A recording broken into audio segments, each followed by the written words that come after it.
ಕಲಿಯುಗದ ಕೊನೆಯಲ್ಲಿ ಸಂಗಮದ ಮೊದಲಲ್ಲಿ ಜ್ಞಾನ ಸೂರ್ಯನು ಬರಲು ಬೆಳಗಾಯಿತು ಬೆಳಗಾಯಿತು.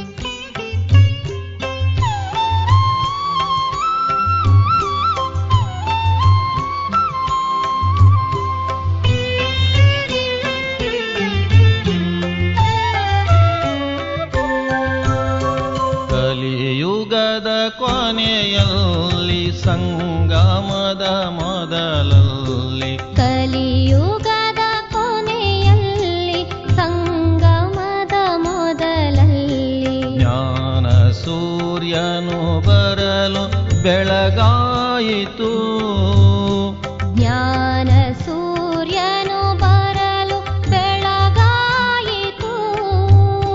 ಕಾರಿರುಳ ಕತ್ತಲೆಯು ಕಾಲ್ಕಿತ್ತು ಓಡಿರಲು ಕಾರಿರುಳ ಕತ್ತಲೆಯು ಕಾಲ್ಕಿತ್ತು ಓಡಿರಲು ಶಿವ ಬಾಬಾ ನಿನ್ನಿಂದ ಬೆಳಗಾಯಿತು ಶಿವ ಬಾಬಾ ನಿನ್ನಿಂದ ಬೆಳಗಾಯಿತು ಬೆಳಗಾಯಿತು.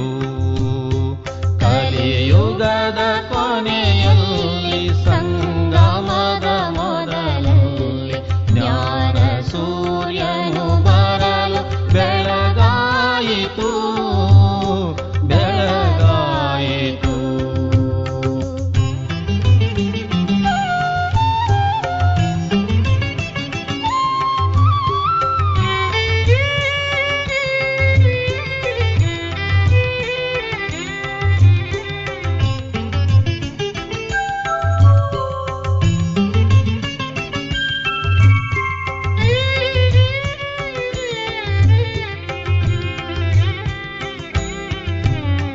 ಶಾಂತಿಯ ತಂಗಾಳಿ ಪ್ರೀತಿಯ ಓ ಬಿಸಿಲು ಶಾಂತಿಯ ತಂಗಾಳಿ ಪ್ರೀತಿಯ ಓ ಬಿಸಿಲು ಆತ್ಮನ ತೋಟದಲ್ಲಿ ಬೀಸುತ್ತಿರಲು ಆತ್ಮನ ತೋಟದಲ್ಲಿ ಬೀಸುತ್ತಿರಲು ಎಂಥ ಸುಂದರ ಸ್ಪರ್ಶ ಮರೆಯಲಾರದ ಹರ್ಷ ಎಂಥ ಸುಂದರ ಸ್ಪರ್ಶ ಮರೆಯಲಾರದ ಹರ್ಷ ವರುಷಗಳ ಕಷ್ಟಗಳು ದೂರವಾದವು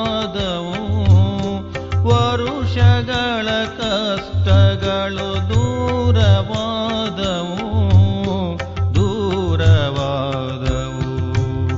ಕಲಿಯುಗದ ಕೊನೆಯಲ್ಲಿ ಸಂಗಮದ ಮೊದಲಲ್ಲಿ ಜ್ಞಾನ ಸೂರ್ಯನು ಬರಲು ಬೆಳಗಾಯಿತು ಬೆಳಗಾಯಿತು.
ಶಿವನೇ ಸದ್ಗುರುವೆ ಓ ಹರನೆ ನಿಜ ಗುರುವೆ ಓ ಶಿವನೇ ಸದ್ಗುರುವೆ ಓ ಹರನೆ ನಿಜ ಗುರುವೆ ಸತ್ಯ ಶಿಕ್ಷಕನೇ ನಾಮುಧನ್ಯ ಸತ್ಯ ಶಿಕ್ಷಕನೇ ನಾಮುಧನ್ಯ ಜ್ಞಾನ ಸೂರ್ಯೋದಯ ಸತ್ಯ ಸೂರ್ಯೋದಯ ಜ್ಞಾನ ಸೂರ್ಯೋದಯ ಸತ್ಯ ಸೂರ್ಯೋದಯ ತರುವುದು ಯಮಗೆ ಕೋಟಿ ಪುಣ್ಯ ತರುವುದು ಯಮಗೆ ಕೋಟಿ ಪುಣ್ಯ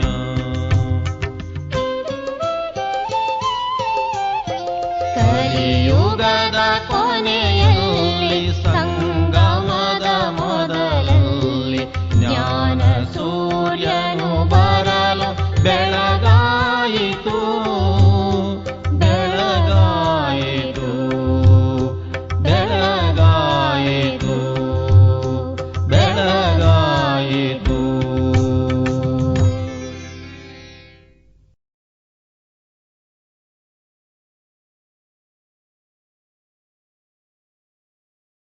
ಓಂ ಶಾಂತಿ.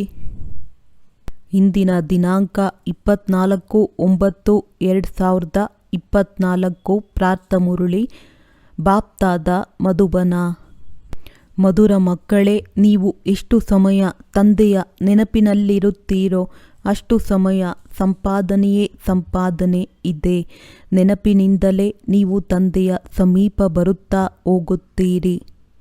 ಪ್ರಶ್ನೆ: ಯಾವ ಮಕ್ಕಳು ನೆನಪಿನಲ್ಲಿರುವುದಿಲ್ಲವೋ ಅವರಿಗೆ ಯಾವ ಮಾತಿನಲ್ಲಿ ಸಂಕೋಚವಾಗುತ್ತದೆ?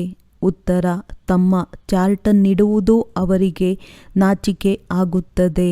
ನಾವು ಸತ್ಯವನ್ನು ಬರೆದರೆ ತಂದೆಯು ಏನು ಹೇಳುವರೋ ಎಂದು ತಿಳಿಯುತ್ತಾರೆ.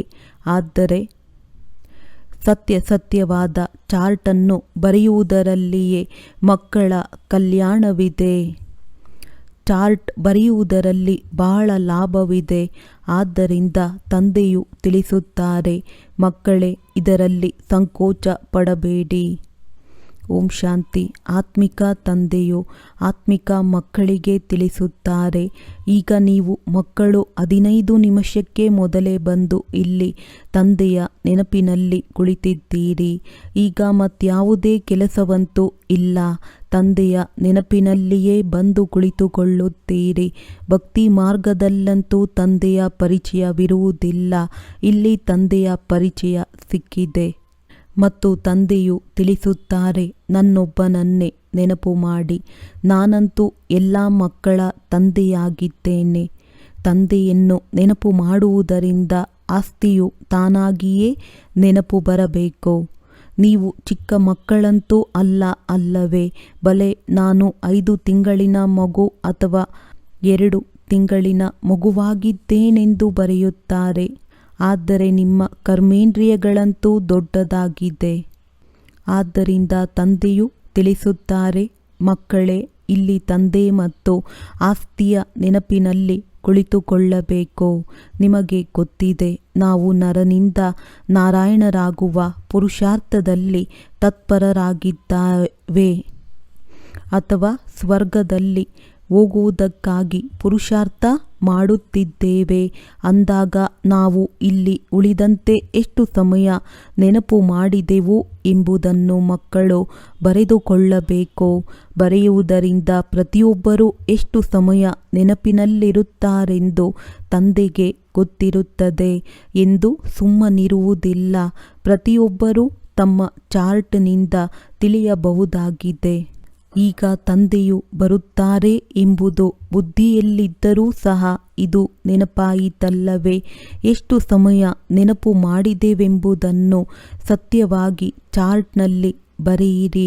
ಅಸತ್ಯವನ್ನು ಬರೆದರೆ ಇನ್ನು 1ಕ್ಕೆ 100ರಷ್ಟು ಪಾಪವಾಗುತ್ತದೆ, ಇನ್ನು ನಷ್ಟವಾಗಿ ಬಿಡುತ್ತದೆ. ಆದ್ದರಿಂದ ಸತ್ಯವನ್ನು ಬರೆಯಬೇಕು. ಎಷ್ಟು ನೆನಪು ಮಾಡುತ್ತೀರೋ ಅಷ್ಟು ವಿಕರ್ಮಗಳು ವಿನಾಶವಾಗುತ್ತವೆ ಮತ್ತು ಇದನ್ನು ತಿಳಿದುಕೊಂಡಿದ್ದೀರಿ. ನಾವು ಸಮೀಪ ಬರುತ್ತಾ ಹೋಗುತ್ತೇವೆ. ಕೊನೆಗೆ ಯಾವಾಗ ನೆನಪು ಪೂರ್ಣವಾಗುವುದೋ ಆಗ ನಾವು ತಂದೆಯ ಬಳಿ ಹೊರಟು ಹೋಗುತ್ತೇವೆ. ಮತ್ತೆ ಕೆಲವರು ಅಲ್ಲಿಂದ ತಕ್ಷಣ ಹೊಸ ಪ್ರಪಂಚದಲ್ಲಿ ಬಂದು ಪಾತ್ರವನ್ನಭಿನಯಿಸುತ್ತಾರೆ. ಇನ್ನು ಕೆಲವರು ಅಲ್ಲಿಯೇ ಪರಮಧಾಮ ಕುಳಿತಿರುತ್ತಾರೆ. ಅಲ್ಲಿ ಯಾವುದೇ ಸಂಕಲ್ಪವಂತೂ ಬರುವುದಿಲ್ಲ.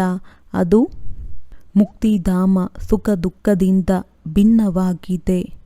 ಸುಖಧಾಮದಲ್ಲಿ ಹೋಗುವುದಕ್ಕಾಗಿ ಈಗ ನೀವು ಪುರುಷಾರ್ಥ ಮಾಡುತ್ತೀರಿ. ನೀವು ಎಷ್ಟು ನೆನಪು ಮಾಡುವಿರೋ ಅಷ್ಟು ವಿಕರ್ಮಗಳು ವಿನಾಶವಾಗುತ್ತವೆ. ನೆನಪಿನ ಚಾರ್ಟ್ ಇಡುವುದರಿಂದಲೇ ಜ್ಞಾನದ ಧಾರಣೆಯೂ ಸಹ ಚೆನ್ನಾಗಿ ಆಗುತ್ತದೆ. ಚಾರ್ಟ್ ಇಡುವುದರಲ್ಲಿ ಲಾಭವೇ ಇದೆ. ತಂದೆಗೆ ಗೊತ್ತಿದೆ, ನೆನಪಿನಲ್ಲಿರದ ಕಾರಣ ಬರೆಯುವುದರಲ್ಲಿ ನಾಚಿಕೆಯಾಗುತ್ತದೆ. ತಂದೆಯು ಏನು ಹೇಳುವುದಿದೆ ಅದನ್ನು ಮುರುಳಿಯಲ್ಲಿ ತಿಳಿಸಿಬಿಡುತ್ತಾರೆ. ಇದಕ್ಕೆ ತಂದೆಯು ಹೇಳುತ್ತಾರೆ, ಇದರಲ್ಲಿ ನಾಚಿಕೆಯ ಮಾತೇನಿದೆ? ನಾನು ನೆನಪು ಮಾಡುತ್ತೇನೆಯೇ ಅಥವಾ ಇಲ್ಲವೇ ಎಂದು ಪ್ರತಿಯೊಬ್ಬರೂ ಆಂತರಿಕವಾಗಿ ತಿಳಿದುಕೊಳ್ಳಬಹುದು. ಕಲ್ಯಾಣಕಾರಿ ತಂದೆಯೆಂದು ತಿಳಿಸುತ್ತಾರೆ. ಬರೆದರೆ ನಿಮ್ಮದೇ ಕಲ್ಯಾಣವಾಗುವುದು. ತಂದೆಯು ಬರುವವರೆಗೆ ಅಷ್ಟು ಸಮಯ ನೆನಪಿನಲ್ಲಿ ಕುಳಿತಿದ್ದೇನೆ. ಆ ನೆನಪಿನ ಚಾರ್ಟ್ ಎಷ್ಟಿತ್ತು? ಹೀಗೆ ಅಂತರವನ್ನು ನೋಡಿಕೊಳ್ಳಬೇಕು. ಪ್ರಿಯವಾದ ವಸ್ತುವನ್ನಂತೂ ಬಹಳ ನೆನಪು ಮಾಡಲಾಗುತ್ತದೆ. ಹೇಗೆ ಕುಮಾರ ಕುಮಾರಿಯ ನಿಶ್ಚಿತಾರ್ಥವಾಗುತ್ತದೆ ಎಂದರೆ ಮನಸ್ಸಿನಲ್ಲಿ ಪರಸ್ಪರ ಒಬ್ಬರಿಗೆ ಇನ್ನೊಬ್ಬರ ನೆನಪು ನಿಂತು ಬಿಡುತ್ತದೆ. ನಂತರ ವಿವಾಹವಾದಾಗ ಇನ್ನೂ ಪಕ್ಕಾ ಆಗಿಬಿಡುತ್ತದೆ. ನೋಡದಿದ್ದರೂ ಸಹ ನಮ್ಮ ನಿಶ್ಚಿತಾರ್ಥವಾಗಿದೆ ಎಂದು ತಿಳಿದುಕೊಳ್ಳುತ್ತಾರೆ. ಈಗ ನೀವು ಮಕ್ಕಳಿಗೆ ಗೊತ್ತಿದೆ, ಶಿವತಂದೆಯು ನಮ್ಮ ಬೇಹದ್ದಿನ ತಂದೆಯಾಗಿದ್ದಾರೆ. ಬಲೆ ನೋಡಿಲ್ಲ, ಆದರೆ ಬುದ್ಧಿಯಿಂದಂತೂ ಅರಿತುಕೊಳ್ಳಬಹುದು. ಅವರು ನಾಮರೂಪದಿಂದ ಭಿನ್ನವಾಗಿದ್ದಾರೆ ಎಂದು ತಿಳಿಯುತ್ತಾರೆ. ಹಾಗಿದ್ದರೆ ಅವರ ಪೂಜೆಯನ್ನೇಕೆ ಮಾಡುತ್ತೀರಿ? ನೆನಪೇಕೆ ಮಾಡುತ್ತೀರಿ? ನಾಮರೂಪದಿಂದ ಭಿನ್ನವಾದ ಯಾವುದೇ ವಸ್ತುವಿರುವುದಿಲ್ಲ. ಅವಶ್ಯವಾಗಿ ವಸ್ತುವನ್ನು ನೋಡಿದಾಗಲೇ ಅದರ ವರ್ಣನೆ ಮಾಡಲಾಗುತ್ತದೆ. ಆಕಾಶವನ್ನು ನೋಡುತ್ತಾರಲ್ಲವೇ, ಬೇಹಂತೆಂದು ಹೇಳಲು ಸಾಧ್ಯವಿಲ್ಲ. ಭಕ್ತಿ ಮಾರ್ಗದಲ್ಲಿ ಭಗವಂತನನ್ನು ಏ ಭಗವಂತ ಎಂದು ನೆನಪು ಮಾಡುತ್ತಾರೆ. ಅಂದಾಗ ಬೇಹಂತೆಂದು ಹೇಳುವುದಿಲ್ಲ. ಏ ಭಗವಂತ ಎಂದು ಹೇಳಿದಾಗ ತಕ್ಷಣ ಅವರ ನೆನಪು ಬರುತ್ತದೆ. ಅಂದ ಮೇಲೆ ಅವಶ್ಯವಾಗಿ ಯಾವುದೋ ರೂಪವಿದೆ. ಆತ್ಮವನ್ನು ಅರಿತುಕೊಳ್ಳಲಾಗುತ್ತದೆಯೇ ಹೊರತು ಸ್ಥೂಲ ಕಣ್ಣುಗಳಿಂದ ನೋಡಲು ಸಾಧ್ಯವಿಲ್ಲ. ಎಲ್ಲ ಆತ್ಮಗಳಿಗೆ ಒಬ್ಬರೇ ತಂದೆಯಾಗಿದ್ದಾರೆ. ಅವರನ್ನು ಬುದ್ಧಿಯಿಂದ ಅರಿತುಕೊಳ್ಳಬೇಕಾಗುತ್ತದೆ. ನೀವು ಮಕ್ಕಳಿಗೆ ಗೊತ್ತಿದೆ, ತಂದೆಯು ಓದಿಸುತ್ತಾರೆ. ಅವರು ಬಂದು ಓದಿಸುತ್ತಾರೆಂದು ಮೊದಲಿಗೆ ಗೊತ್ತಿರಲಿಲ್ಲ. ಕೃಷ್ಣನ ಹೆಸರನ್ನು ಹಾಕಿಬಿಟ್ಟಿದ್ದಾರೆ. ಕೃಷ್ಣನನ್ನಂತೂ ಈ ಕಣ್ಣುಗಳಿಂದ ನೋಡಬಹುದು. ಆದ್ದರಿಂದ ಕೃಷ್ಣನಿಗೆ ಬೇಹಂತ್ ನಾಮರೂಪದಿಂದ ಭಿನ್ನವೆಂದು ಹೇಳಲು ಸಾಧ್ಯವಿಲ್ಲ.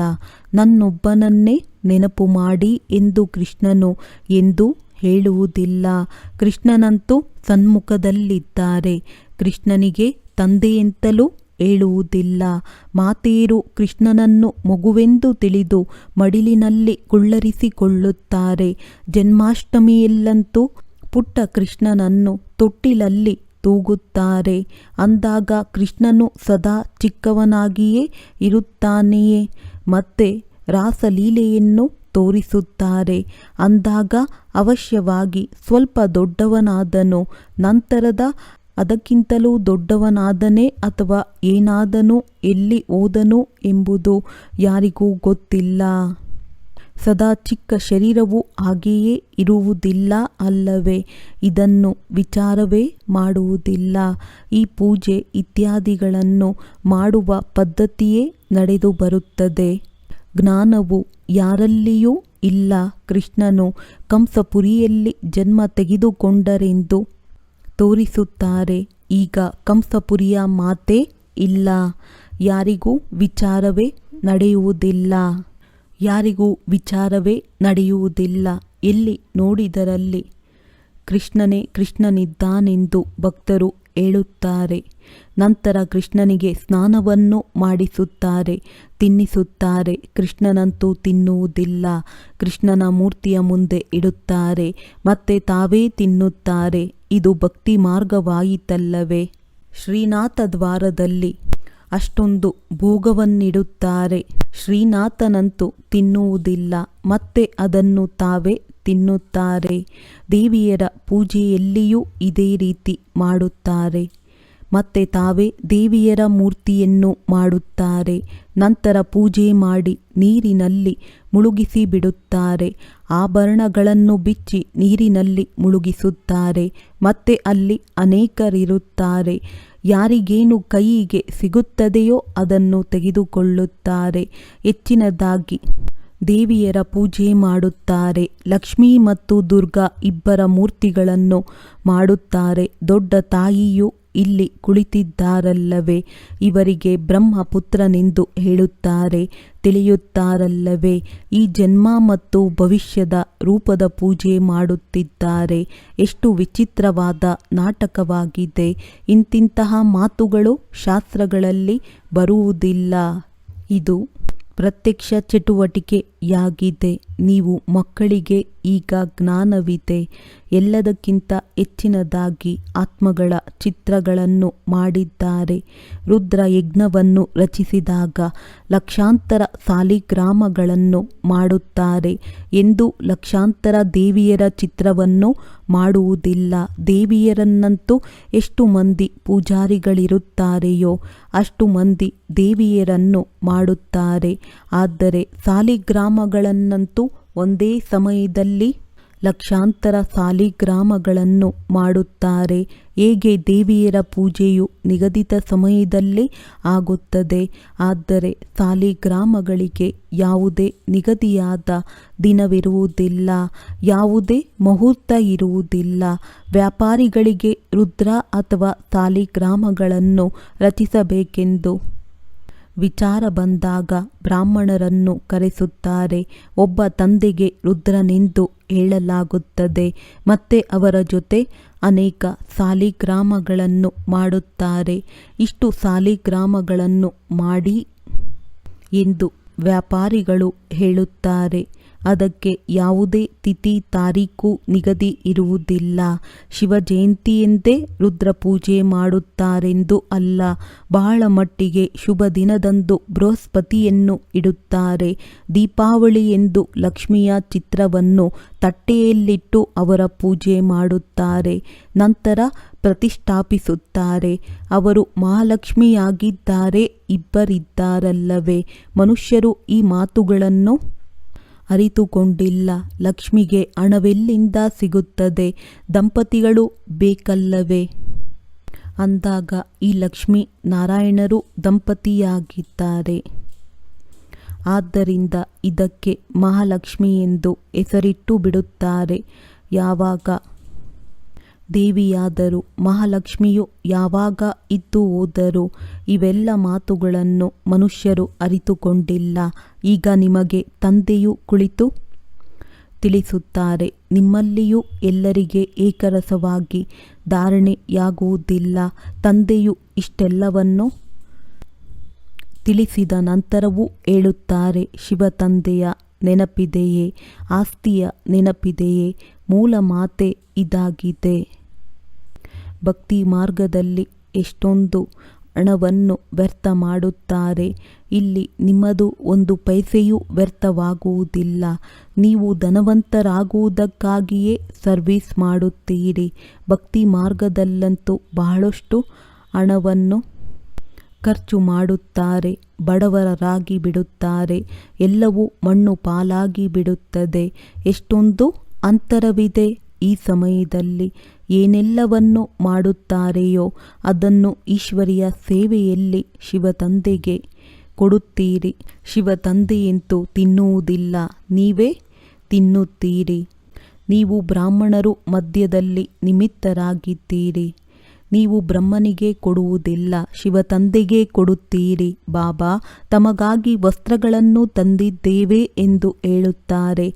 ಅದಕ್ಕೆ ತಂದೆಯೂ ತಿಳಿಸುತ್ತಾರೆ, ಈ ಬ್ರಹ್ಮರವರಿಗೆ ಕೊಡುವುದರಿಂದ ನಿಮ್ಮದೇನೂ ಜಮಾ ಆಗುವುದಿಲ್ಲ. ಬ್ರಹ್ಮ ತಂದೆ ಹೇಳುತ್ತಾರೆ, ನೀವು ನನ್ನನ್ನು ನೆನಪು ಮಾಡಬೇಡಿ. ಶಿವ ತಂದೆಗೆ ಕೊಡುತ್ತೀರೆಂದರೆ ಆಗ ಅದು ಜಮಾ ಆಗುತ್ತದೆ. ಮತ್ತೆ ಇದಂತೂ ನಿಮಗೆ ಗೊತ್ತಿದೆ, ಬ್ರಾಹ್ಮಣರು ಶಿವ ತಂದೆಯ ಖಜಾನೆಯಿಂದಲೇ ಪಾಲನೆ ಪಡೆಯುತ್ತಾರೆ. ಏನನ್ನು ಕಳುಹಿಸಲಿ ಎಂದು ಈ ಬ್ರಹ್ಮರವರನ್ನು ಕೇಳುವ ಅವಶ್ಯಕತೆ ಇಲ್ಲ. ಇವರಂತೂ ತೆಗೆದುಕೊಳ್ಳುವುದಿಲ್ಲ. ಒಂದು ವೇಳೆ ಕೊಡುವಾಗ ಬ್ರಹ್ಮ ಬಾಬನನ್ನು ನೆನಪು ಮಾಡಿದರೆ ನಿಮ್ಮದಂತೂ ಜಮಾ ಆಗುವುದಿಲ್ಲ. ಈ ಬ್ರಹ್ಮ ಬಾಬಾರವರು ಸದಾ ಶಿವ ತಂದೆಯ ಖಜಾನೆಯಿಂದಲೇ ತೆಗೆದುಕೊಳ್ಳಬೇಕಾಗಿದೆ. ಅಂದ ಮೇಲೆ ಶಿವ ತಂದೆಯ ನೆನಪೇ ಬರುತ್ತದೆ. ನಿಮ್ಮ ವಸ್ತುಗಳನ್ನು ಏಕೆ ತೆಗೆದುಕೊಳ್ಳುತ್ತಾರೆ? ಬೀಕೆಗಳಿಗೆ ಕೊಡುವುದೂ ತಪ್ಪಾಗಿದೆ. ತಂದೆಯೂ ತಿಳಿಸಿದ್ದಾರೆ, ನೀವು ಯಾರಿಂದಲಾದರೂ ವಸ್ತುವನ್ನು ತೆಗೆದುಕೊಂಡು ಉಪಯೋಗಿಸುತ್ತೀರೆಂದರೆ ಅವರ ನೆನಪೇ ಬರುತ್ತಿರುತ್ತದೆ. ಚಿಕ್ಕ ಪುಟ್ಟ ವಸ್ತುವಿಗೆ ಇದು ಅನ್ವಯಿಸುವುದಿಲ್ಲ. ಒಳ್ಳೆಯ ವಸ್ತುವಾಗಿದ್ದರೆ ಇಂಥವರು ಇದನ್ನು ಕೊಟ್ಟರೆಂದು ಹೆಚ್ಚಿನದಾಗಿ ನೆನಪೇ ತರಿಸುತ್ತದೆ. ಅವರದೇನೂ ಜಮಾ ಆಗುವುದಿಲ್ಲ. ಅಂದಾಗ ನಷ್ಟವಾಯಿತಲ್ಲವೇ? ಶಿವ ತಂದೆಯೂ ತಿಳಿಸುತ್ತಾರೆ, ನನ್ನೊಬ್ಬನನ್ನು ನೆನಪು ಮಾಡಿ. ನನಗೆ ವಸ್ತ್ರ ಇತ್ಯಾದಿಗಳ ಅವಶ್ಯಕತೆ ಇಲ್ಲ. ವಸ್ತ್ರ ಇತ್ಯಾದಿ ಮಕ್ಕಳಿಗೆ ಬೇಕು. ಅದನ್ನು ಶಿವ ತಂದೆಯ ಖಜಾನೆಯಿಂದ ಉಪಯೋಗಿಸುತ್ತಾರೆ. ನನಗಂತೂ ನನ್ನದೇ ಆದ ಶರೀರವಿಲ್ಲ. ಇವರಂತೂ ಶಿವ ತಂದೆಯ ಖಜಾನೆಯಿಂದ ತೆಗೆದುಕೊಳ್ಳಲು ಹಕ್ಕುದಾರರಾಗಿದ್ದಾರೆ. ರಾಜ್ಯ ಭಾಗ್ಯದಲ್ಲಿ ಹಕ್ಕುದಾರರಾಗಿದ್ದಾರೆ. ಎಷ್ಟು ಹೆಚ್ಚು ಸೇವೆ ಅಷ್ಟು ಹೆಚ್ಚಿನ ಸಂಪಾದನೆಯಾಗುವುದು. ಶಿವ ತಂದೆಯ ಭಂಡಾರದಿಂದಲೇ ತಿನ್ನುತ್ತೀರಿ, ಕುಡಿಯುತ್ತೀರಿ. ಅವರಿಗೆ ಕೊಡುವುದಿಲ್ಲವೆಂದರೆ ನಿಮಗೆ ಜಮಾ ಆಗುವುದಿಲ್ಲ. ಶಿವ ತಂದೆಗೆ ಕೊಡಲಾಗುತ್ತದೆ. ಬಾಬಾ ತಮ್ಮಿಂದ ಭವಿಷ್ಯದ 21 ಜನ್ಮಗಳಿಗಾಗಿ ಪದಂಪತಿ ಆಗುತ್ತೇವೆ. ಹಣವಂತೂ ಸಮಾಪ್ತಿಯಾಗುತ್ತದೆ. ಆದ್ದರಿಂದ ಸಮರ್ಥರಿಗೆ ನಾವು ಕೊಡುತ್ತೇವೆ. ತಂದೆಯು ಸಮರ್ಥರಾಗಿದ್ದಾರಲ್ಲವೇ? ಅವರು 21 ಜನ್ಮಗಳಿಗೆ ಕೊಡುತ್ತಾರೆ. ಪರೋಕ್ಷವಾಗಿಯೂ ಈಶ್ವರಾರ್ಥವಾಗಿ ಕೊಡುತ್ತಾರಲ್ಲವೇ? ಪರೋಕ್ಷವಾಗಿ ಇಷ್ಟು ಸಮರ್ಥತೆ ಇಲ್ಲ. ಈಗಂತೂ ಬಹಳ ಸಮರ್ಥವಾಗಿದ್ದಾರೆ, ಏಕೆಂದರೆ ಸನ್ಮುಖದಲ್ಲಿದ್ದಾರೆ. ಈ ಸಮಯಕ್ಕಾಗಿ ಅವರು ವಿಶ್ವದ ಸರ್ವಶಕ್ತಿವಂತನಾಗಿದ್ದಾರೆ. ಈಶ್ವರಾರ್ಥವಾಗಿ ಏನಾದರೂ ದಾನ ಪುಣ್ಯ ಮಾಡುತ್ತಾರೆಂದರೆ ಅಲ್ಪ ಕಾಲಕ್ಕಾಗಿ ಸಿಕ್ಕಿಬಿಡುತ್ತದೆ. ಇಲ್ಲಂತೂ ತಂದೆಯೂ ನಿಮಗೆ ತಿಳಿಸುತ್ತಾರೆ, ನಾನು ಸನ್ಮುಖದಲ್ಲಿದ್ದೇನೆ, ನಾನೇ ಕೊಡುವವನಾಗಿದ್ದೇನೆ. ಈ ಬ್ರಹ್ಮರವರೂ ಸಹ ಶಿವ ತಂದೆಗೆ ಎಲ್ಲವನ್ನೂ ಕೊಟ್ಟು ಇಡೀ ವಿಶ್ವದ ರಾಜ್ಯಭಾಗ್ಯವನ್ನು ತೆಗೆದುಕೊಂಡವರಲ್ಲವೇ? ಇದೂ ಸಹ ನಿಮಗೆ ಗೊತ್ತಿದೆ. ಈ ವ್ಯಕ್ತವೇ ಅವ್ಯಕ್ತ ರೂಪದಲ್ಲಿ ಸಾಕ್ಷಾತ್ಕಾರವಾಗುತ್ತದೆ. ಇವರಲ್ಲಿ ಶಿವ ತಂದೆಯೂ ಬಂದು ಮಕ್ಕಳೊಂದಿಗೆ ಮಾತನಾಡುತ್ತಾರೆ. ನಾವು ಮನುಷ್ಯರಿಂದ ತೆಗೆದುಕೊಳ್ಳುತ್ತೇವೆಂದು ಎಂದಿಗೂ ವಿಚಾರದಲ್ಲಿಯೂ ಬರಬಾರದು. ತಿಳಿಸಿ ಶಿವ ತಂದೆಯ ಭಂಡಾರಕ್ಕೆ ಕಳುಹಿಸಿಕೊಡಿ.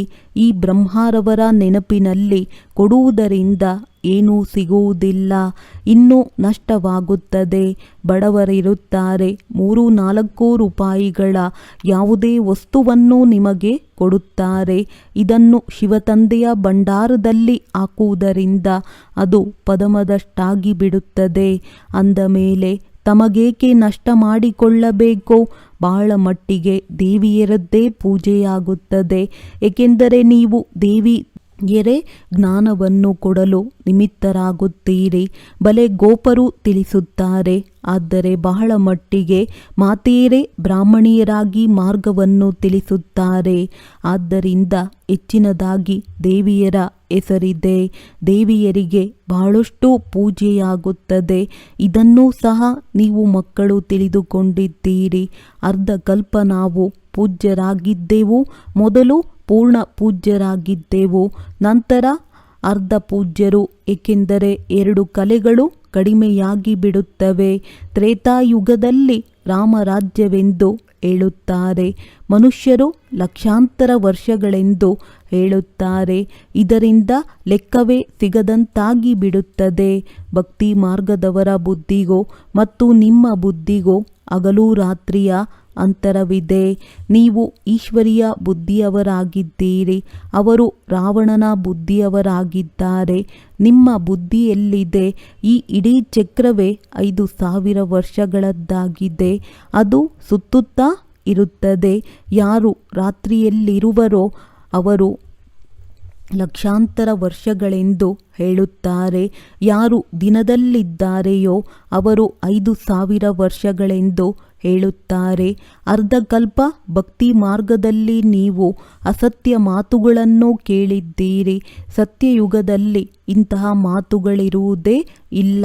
ಅಲ್ಲಂತೂ ಆಸ್ತಿಯೂ ಸಿಗುತ್ತದೆ. ಈಗ ನಿಮಗೆ ನೇರವಾದ ಮತವೂ ಸಿಗುತ್ತದೆ. ಶ್ರೀಮದ್ ಭಗವದ್ಗೀತೆ ಆಗಿದೆ ಎಲ್ಲವೇ. ಮತ್ಯಾವುದೇ ಶಾಸ್ತ್ರದಲ್ಲಿ ಶ್ರೀಮತ್ ಎನ್ನುವ ಹೆಸರಿಲ್ಲ. ಪ್ರತಿ 5,000 ವರ್ಷಗಳ ನಂತರ ಈ ಪುರುಷೋತ್ತಮ ಸಂಗಮಯುಗ ಗೀತಾಯುಗ ಬರುತ್ತದೆ. ಲಕ್ಷಾಂತರ ವರ್ಷಗಳ ಮಾತಾಗಿರಲು ಸಾಧ್ಯವಿಲ್ಲ. ಯಾರೇ ಬರಲಿ ಅವರನ್ನು ಸಂಗಮಯುಗದ ಚಿತ್ರದ ಬಳಿ ಕರೆದುಕೊಂಡು ಹೋಗಿ ಬೇಅದ್ದಿನ ತಂದೆಯು ರಚಯಿತ ಅರ್ಥಾತ್ ತನ್ನ ಮತ್ತು ರಚನೆಯ ಪೂರ್ಣ ಪರಿಚಯವನ್ನು ಕೊಟ್ಟಿದ್ದಾರೆ. ಆದರೂ ಮತ್ತೆ ತಿಳಿಸುತ್ತಾರೆ, ಒಳ್ಳೆಯದು, ತಂದೆಯನ್ನು ನೆನಪು ಮಾಡಿ. ಮತ್ತೇನಾದರೂ ಧಾರಣೆ ಮಾಡಲಾಗದಿದ್ದರೂ ಸಹ ತಮ್ಮನ್ನು ಆತ್ಮನೆಂದು ತಿಳಿದು ತಂದೆಯನ್ನು ನೆನಪು ಮಾಡಿ. ಪವಿತ್ರರಂತೂ ಆಗಲೇಬೇಕಾಗಿದೆ. ತಂದೆಯಿಂದ ಆಸ್ತಿಯನ್ನು ತೆಗೆದುಕೊಳ್ಳುತ್ತೀರಿ ಅಂದ ಮೇಲೆ ದೈವಿ ಗುಣಗಳನ್ನು ಧಾರಣೆ ಮಾಡಬೇಕಾಗಿದೆ. ಒಳ್ಳೆಯದು. ಮಧುರಾತಿ ಮಧುರ ಅಗಲಿ ಹೋಗಿ ಮರಳಿ ಸಿಕ್ಕಿರುವಂತಹ ಮಕ್ಕಳ ಪ್ರತಿ ಮಾತ್ಪಿತಾ ಬಾಪ್ ದಾದಾರವರ ನೆನಪು, ಪ್ರೀತಿ ಹಾಗೂ ಸುಪ್ರಭಾತ. ಆತ್ಮೀಯ ಮಕ್ಕಳಿಗೆ ಆತ್ಮೀಯ ತಂದೆಯ ನಮಸ್ತೆ. ಧಾರಣೆಗಾಗಿ ಮುಖ್ಯ ಸಾರ: 21 ಜನ್ಮಗಳಿಗಾಗಿ ಪದಮಗಳ ಸಂಪಾದನೆಯನ್ನು ಜಮಾ ಮಾಡಿಕೊಳ್ಳಬೇಕು. ಡೈರೆಕ್ಟ್ ಈಶ್ವರಿಯ ಸೇವೆಯಲ್ಲಿ ಎಲ್ಲವನ್ನು ಸಫಲ ಮಾಡಿಕೊಳ್ಳಬೇಕಾಗಿದೆ. ನಿಮಿತ್ತರಾಗಿ ಶಿವತಂದೆಯ ಹೆಸರಿನ ಮೇಲೆ ಸೇವೆ ಮಾಡಬೇಕಾಗಿದೆ. ನೆನಪಿನಲ್ಲಿ ಎಷ್ಟು ಸಮಯ ಕುಳಿತುಕೊಳ್ಳುತ್ತೀರೋ ಅಷ್ಟು ಬುದ್ಧಿಯು ಎಲ್ಲೆಲ್ಲಿಗೆ ಹೋಯಿತೆಂದು ಪರಿಶೀಲನೆ ಮಾಡಿಕೊಳ್ಳಬೇಕಾಗಿದೆ. ತಮ್ಮ ಸತ್ಯವಾದ ಲೆಕ್ಕವನ್ನಿಡಬೇಕಾಗಿದೆ. ನರನಿಂದ ನಾರಾಯಣರಾಗಲು ತಂದೆ ಮತ್ತು ಆಸ್ತಿಯನ್ನು ನೆನಪು ಮಾಡಬೇಕಾಗಿದೆ. ವರದಾನ: ವಿಸ್ಮೃತಿಯ ಪ್ರಪಂಚದಿಂದ ಹೊರಬಂದು ಸ್ಮೃತಿ ಸ್ವರೂಪರಾಗಿರುತ್ತಾ ಹೀರೋ ಪಾತ್ರ ಅಭಿನಯಿಸುವಂತಹ ವಿಶೇಷ ಆತ್ಮಭವ. ಈ ಸಂಗಮಯುಗ ಸ್ಮೃತಿಯ ಯುಗವಾಗಿದೆ ಮತ್ತು ಕಲಿಯುಗ ವಿಸ್ಮೃತಿಯ ಯುಗವಾಗಿದೆ. ನೀವೆಲ್ಲರೂ ವಿಸ್ಮೃತಿಯ ಜಗತ್ತಿನಿಂದ ಹೊರಬನ್ನಿರಿ. ಯಾರು ಸ್ಮೃತಿ ಸ್ವರೂಪರಾಗಿದ್ದಾರೆ ಅವರೇ ಹೀರೋ ಅಭಿನಯಿಸುವಂತಹ ವಿಶೇಷ ಆತ್ಮರಾಗಿದ್ದಾರೆ. ಈ ಸಮಯದಲ್ಲಿ ಡಬಲ್ ಹೀರೋ ಆಗಿರುವಿರಿ. ಒಂದು ವಜ್ರ ಸಮಾನ ಬೆಲೆ ಬಾಳುವವರಾಗಿರುವಿರಿ. ಇನ್ನೊಂದು ಹೀರೋ ಪಾತ್ರವಾಗಿದೆ. ಆದ್ದರಿಂದ ಈ ಹೃದಯದ ಗೀತೆ ಸದಾ ನುಡಿಯುತ್ತಿರಲಿ, ವಾ ನನ್ನ ಶ್ರೇಷ್ಠ ಭಾಗ್ಯ. ಹೇಗೆ ದೇಹದ ವೃತ್ತಿ ನೆನಪಿನಲ್ಲಿರುವುದು, ಅದೇ ರೀತಿ ಈ ಅವಿನಾಶಿ ವೃತ್ತಿಯಾದ ನಾನು ಶ್ರೇಷ್ಠ ಆತ್ಮನಾಗಿದ್ದೇನೆ ಎನ್ನುವುದು ನೆನಪಿನಲ್ಲಿರಲಿ. ಆಗ ಹೇಳಲಾಗುವುದು ವಿಶೇಷ ಆತ್ಮ. ಸ್ಲೋಗನ್: ಸಾಹಸದ ಮೊದಲನೇ ಹೆಜ್ಜೆ ಮುಂದಿಡಿ, ಆಗ ತಂದೆಯ ಸಂಪೂರ್ಣ ಸಹಯೋಗ ಸಿಗುವುದು. ಒಳ್ಳೆಯದು. ಓಂ ಶಾಂತಿ.